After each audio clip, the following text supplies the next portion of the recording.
तो hello and नमस्ते दोस्तों, वेलकम टू आवर चैनल शिक्षा सरम। तो हर बार की तरह इस बार भी एक बहुत ही इंपॉर्टेंट सा टॉपिक के ऊपर जो है वीडियो लेकर आए हैं। तो बिना किसी टाइम के बाद चलिए वीडियो को स्टार्ट करते हैं। Gotta pop a couple more aspirin. I don't think I'll ever let you in. Easier to break it off best friends. I don't really understand myself. I don't really understand, need help. I don't wanna be left on the shelf. Couldn't even hear me if I yelled. It's so cold. Hello and नमस्ते दोस्तों, welcome to our channel शिक्षा सरम।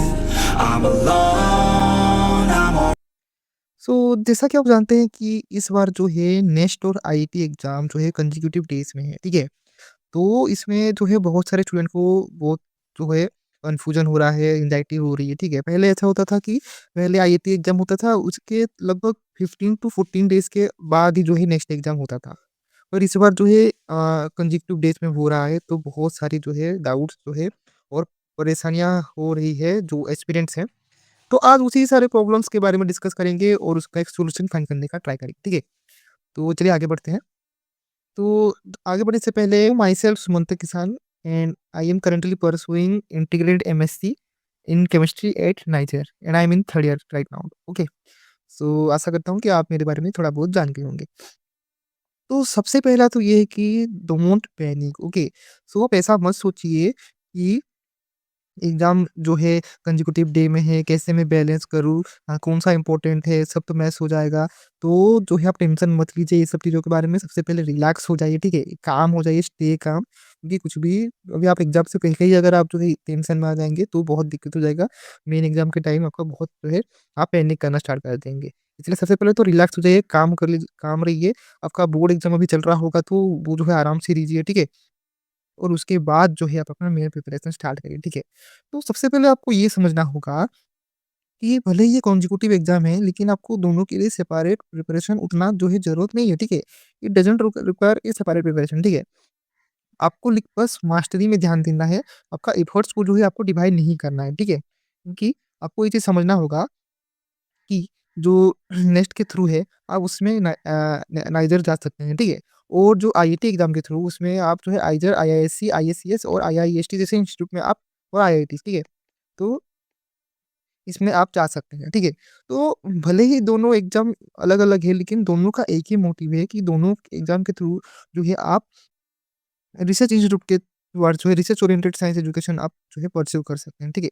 सो why are you treating them like two completely different worlds, ठीक है?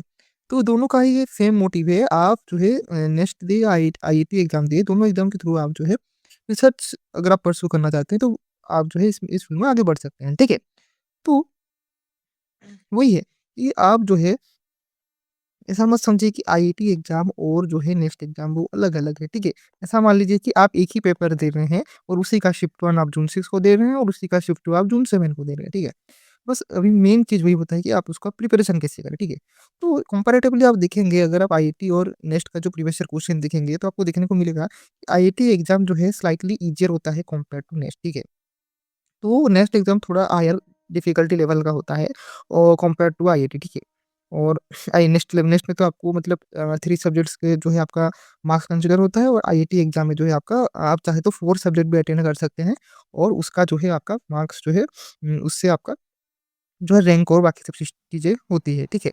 तो आपको ऐसा नहीं करना है कि आप नेक्स्ट के लिए अलग प्रिपरेशन कर रहे हैं और आईआईटी के लिए प्रिपरेशन अलग कर रहे हैं, ठीक है? ऐसा बिल्कुल भी अगर आप करेंगे तो जो है कर तो पाएँगे, पर जो है टाइम भी अभी थोड़ा कम बचा है, तो शायद जो है आपको दिक्कतें हो सकती है, ठीक है? या तो आप ऐसा करिए कि आप एक एग्ज़ाम में फ़ोकस करें, लेकिन अगर आप ऐसे हैं जो कि आप दोनों एग्ज़ाम देना चाहते हैं, तो जो है आपके लिए एक तो अगर आप एक दिन में दोनों डिवाइड करेंगे, दोनों एग्ज़ाम के लिए डिफरेंट प्रिपरेशन करेंगे, तो जो है थोड़ा बहुत डिफ़िकल्टी का आपको फेस करना पड़ेगा, ठीक है? सो प्रिपेयर वन्स एट ए हाई लेवल, ठीक है? तो उसके लिए एक स्ट्रैटेजी ये है कि अगर आप जो हाई लेवल प्रिपरेशन कर लेते हैं, जैसे कि आप जानते हैं नेक्स्ट एग्ज़ाम जो है जो है टफ़र देन आईआईटी होता है, ठीक है? तो अगर आप नेक्स्ट लेवल तक का जो है प्रिपरेशन कर लेते हैं, तब आपका जो है उसमें आईआईटी लेवल तक का प्रिपरेशन भी हो जाएगा, ठीक है? जैसा कि मैंने अपने प्रीवियस वीडियो में भी कहा था कि जो है कॉन्सेप्ट जो है सभी एग्ज़ाम चाहे जेईई हो, नीट हो, नेक्स्ट हो, आईआईटी हो, इसमें सभी में जो है कॉन्सेप्ट जो है बिल्कुल भी सिमिलर टाइप का होता है, ठीक है? तो आपको ऐसा नहीं समझना है कि मैं नेक्स्ट के लिए जो है अलग टाइप का कॉन्सेप्ट्स पढूँ और जो है फिर आईआईटी के लिए फिर अलग टाइप का कॉन्सेप्ट पढूँ, तो ऐसा बिल्कुल भी आपको नहीं सोचना है, ठीक है? आपको जो है बस इतना ही करना है कि कॉन्सेप्ट जो है आप यहीं से भी पढ़े, ठीक है? आपको पूरा अच्छे लेवल का कॉन्सेप्ट क्लैरिटी रखना है, ठीक है? बाकी जो आपको जो मेन जाएगा कोर्स जो मेन चीज़ें होती है, तो दोनों में जो डिफरेंस होता है वो होता है क्वेश्चन पैटर्न का, मार्किंग स्कीम का और जो है सेक्शन स्ट्रक्चर का जो है, वो डिफरेंस होता है दोनों एग्ज़ाम में, ठीक है? नेक्स्ट और आईआईटी जो एग्ज़ाम है, उसमें बस जो है इन्हीं चीज़ का जो है डिफरेंस है, ठीक है? बाकी कॉन्सेप्ट जो है वो सिमिलर ही होंगे, ठीक है? तो आपने मान लीजिए एक चैप्टर पढ़ा, ठीक है? आपने मान लीजिए थर्मोडायनामिक्स पढ़ा, ठीक है? तो थर्मोडायनामिक्स पढ़ लिया, तो ऐसा तो नहीं है कि नेक्स्ट में थर्मोडायनामिक्स अलग होता है और आईआईटी में थर्मोडायनामिक्स कुछ और ही होता है, ऐसा तो बिल्कुल नहीं है। थ्योरी तो कॉमन ही रहेगा बोथ एग्ज़ाम के लिए, ठीक है?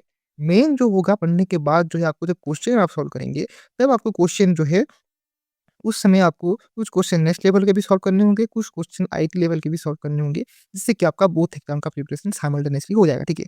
At the end of the day आपको क्वेश्चन प्रैक्टिस करनी ही है, तो अगर आप डिफरेंट लेवल के अगर क्वेश्चन ऐसे प्रैक्टिस करेंगे नेक्स्ट आईआईटी लेवल के, तब आपको जो है दोनों एग्ज़ाम का साइमल्टेनियसली प्रिपरेशन भी हो जाएगा और आपका जो है वो चैप्टर भी क्लियर हो जाएगा, ठीक है?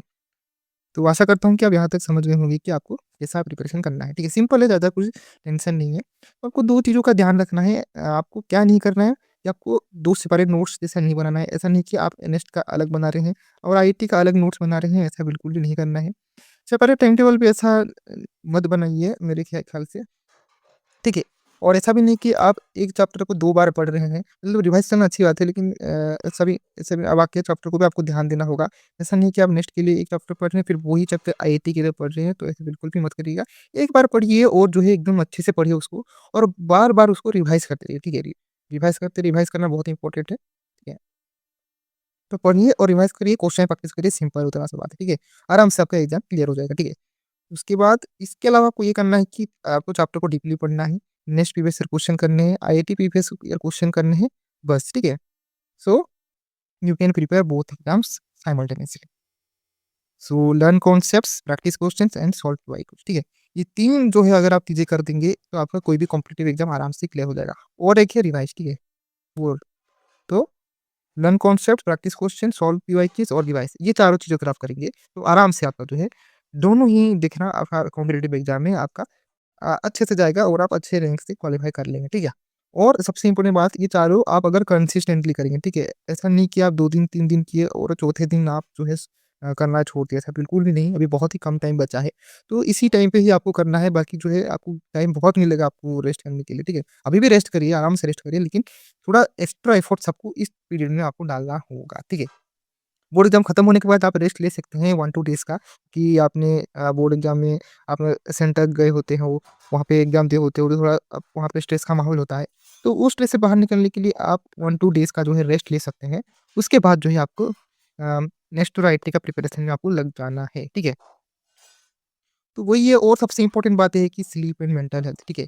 तो आप जैसा कि जानते हैं कि जून 6 एंड 7 को आपका एग्ज़ाम होने वाला है, ठीक है? तो जून 6 में एग्ज़ाम देने के बाद जो है आपको अगले दिन जून 7 को भी एग्ज़ाम देना है, ठीक है? तो अगर इस चीज़ों में अगर आपका जो है इस आपका स्लीप साइकिल प्रॉपर नहीं होगा, ठीक है? तो आपको बहुत दिक्कत हो सकता है, आपका ब्रेन फ्रेश नहीं होगा, आपका मान लीजिए आपका पहला एग्ज़ाम अच्छा भी चला गया, ठीक है? तो दूसरे एग्ज़ाम के दिन जो है अगर आप स्ट्रेस हो गए रहेंगे और आपका मेंटल हेल्थ ठीक नहीं हुआ होगा, आपको स्लीप पैटर्न ठीक नहीं हुआ होगा, तो जो है आपका सेकंड एग्ज़ाम बहुत ही खराब जा सकता है, ठीक है? क्योंकि performance way depends more on mental stability than last minute revision, ठीक है? ठीक है? तो मेंटल स्टेबिलिटी आपका जो है अच्छा होना चाहिए, ठीक है? तो इसीलिए आप अभी से ही जो है अपना स्लीप साइकिल अच्छा करें, ठीक है? ट्राई करें जो एग्ज़ाम्स टाइम जो होता है, जो भी शिफ्ट होता है 9 टू 12, उस टाइम आप अपने आप को एक्टिव रखने का ट्राई करिएगा, ठीक है? सीखिए और उस टाइम आप अपने माइंड को ऐसा प्रिपेयर करिए कि आप उस टाइम एग्ज़ाम दे रहे हैं, जिससे कि आपको जो है मेन एग्ज़ाम के टाइम में आपको बिल्कुल भी प्रॉब्लम ना हो, ठीक है? ट्राई करिए आप 7 टू 8 आवर्स आप स्लीप लें, ठीक है? अच्छे से, और नाइट में अच्छे से स्लीप लें, और अगर आप रात को जगते भी हैं या कोई-कोई ऐसे भी होते हैं जो कि रात को पढ़ने से उनको थोड़ा अच्छा कंफर्टेबल होते हैं, तो आप जो है उस टाइम पे भी ज़्यादा मतलब जो है मोर देन 3 बजे से ज़्यादा या फिर ज़्यादा मत वेट कीजिए। स्लीप लीजिए 6 टू 7 आवर्स का, ठीक है? और अपना स्लीपिंग मेंटल हेल्थ जो है ठीक रखिए, क्योंकि at the end of the day आपको जो एग्ज़ाम देना है, वो आपको मॉर्निंग में देना है, ठीक है? तो उस टाइम में आप ट्राई करिएगा कि अपने आप को एक्टिव रखने का अभी से ही आप प्रैक्टिस आप कर दें, ठीक है? तो और सबसे इम्पोर्टेंट बात जो है, अभी फॉर्म फिल अप चल रहा है, ठीक है? नेक्स्ट का भी चल रहा है और जो है आईआईटी का भी होने वाला है, चल रहा है लगभग। तो आपको दोनों ही फॉर्म फिलअप में आपको अपना एग्ज़ाम सेंटर केयरफुली भरना है। ऐसा नहीं कि आप एग्ज़ाम सेंटर बहुत बाहर दे रहे हैं। तो अगर आपका आईआईटी और नेस्ट का अगर अलग-अलग जो है सेंटर्स आ गया, तो जो है आपको बहुत दिक्कत होगा। आप एक एग्ज़ाम खत्म करने के बाद ट्रैवल करेंगे दूसरी सिटी, तो उसमें बहुत सारी प्रॉब्लम आएगी, फिर आप थक जाएँगे, आप स्लीप नहीं कर पाएँगे ठीक से, फूड खा भी नहीं पाएँगे ठीक से। तो इसीलिए केयरफुली जो है अपने पेरेंट्स के साथ या फिर कोई एल्डर किसी के साथ जो है आप अपना फॉर्म फिल अप करिएगा, ठीक है? बाकी किसी टाइप का भी डाउट हो तो आप हमारे इंस्टाग्राम हैंडल, टेलीग्राम हैंडल या यूट्यूब डिस्क्रिप्शन पे आप हमें बोल सकते हैं। हम आपका डाउट जो है सॉल्व करने का पूरा ट्राई करेंगे, ठीक है? पर ये मिस्टेक आप नहीं करिएगा, ठीक है? तो नियर बाय सेंटर आप डालिएगा और उसके हिसाब से आप ट्रैवल अपना प्लान करिएगा और फैटिग इतना जो है अवॉइड करिएगा, ठीक है? तो वही है फाइनल एडवाइस है यही है कि you can absolutely crack both exam. तो stay focus and stay consistent और जो है आराम से स्लीप लीजिए, ठीक है? और खुश रहिए, पेरेंट्स के साथ थोड़ा टाइम स्पेंड कीजिए और जो है ज़्यादा पैनिक मत होइएगा, ठीक है? हँसते रहिए और आराम से पढ़ते रहिए। बाकी किसी भी टाइप का परेशानी है तो आप हमारे साथ शेयर कर सकते हैं। हम आपको जो है हेल्प करने का पूरा ट्राई करेंगे, ठीक है? तो आज की इस वीडियो के लिए बस इतना ही। धन्यवाद और जय जगन्नाथ।